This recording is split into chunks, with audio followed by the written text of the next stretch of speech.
ಬಿಜನಾಗೀರ ಮುರಿದು ಬಿದ್ದ ನೂತನ ದೇವಸ್ಥಾನದ ಗರುಡ ಸ್ತಂಭ. ನಗರ ಶಾಸಕ ಶಿವರಾಜ್ ಪಾಟೀಲ್ ಜಸ್ಟ್ ಮಿಸ್. ಬಿಜನಾಗೀರ ನೂತನ ದೇವಸ್ಥಾನದ ಪ್ರತಿಷ್ಠಾಪನೆ ವೇಳೆ ಗರುಡ ಸ್ತಂಭ ಮುರಿದು ಬಿದ್ದು ರಾಯಚೂರು ನಗರ ಶಾಸಕ ಶಿವರಾಜ್ ಪಾಟೀಲ್ ಮತ್ತು ಸ್ವಾಮೀಜಿ ಗ್ರಾಮದ ಮುಖಂಡರು ಸ್ವಲ್ಪದರಲ್ಲಿ ಪ್ರಾಣಾಪಾಯದಿಂದ ಪಾರಾದ ಘಟನೆ ಬಿಜನಗೇರಿ ಗ್ರಾಮದಲ್ಲಿ ನಡೆದಿದೆ. ಅದೃಷ್ಟವಶಾತ್ ಸ್ವಲ್ಪದರಲ್ಲಿ ಪವಾಡ ರೀತಿಯಲ್ಲಿ ಅನಾಹುತ ತಪ್ಪಿದೆ. ಗ್ರಾಮದ ನೂತನ ಶ್ರೀ ಆಂಜನೇಯ ದೇವಸ್ಥಾನ ಉದ್ಘಾಟನಾ ಸಮಾರಂಭದಲ್ಲಿ ಸುಮಾರು 27 ಅಡಿ ಎತ್ತರದ ಗರುಡ ಸ್ತಂಭ ಕ್ರೇನ್ ಮೂಲಕ ನಿಲ್ಲಿಸುವ ವೇಳೆ ಸರಿಯಾದ ರೀತಿಯಲ್ಲಿ ಹಗ್ಗ ಕಟ್ಟದ ಹಿನ್ನೆಲೆ ತುಂಡಾಗಿ ಬಿದ್ದ ಗರುಡ ಸ್ತಂಭ ಬಿದ್ದಿದೆ.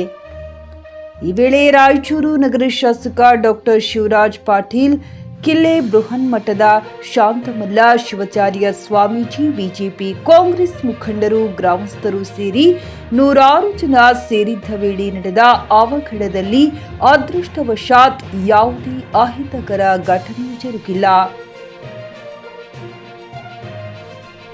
ಗಾರಲತಿನಿ Veeranagouda, J K news Kannada, Raichur. J K news Kannada, ಇದು ಭ್ರಷ್ಟರ ಪಾಲಿಗೆ ಸಿಂಹ ಸ್ವಪ್ನ.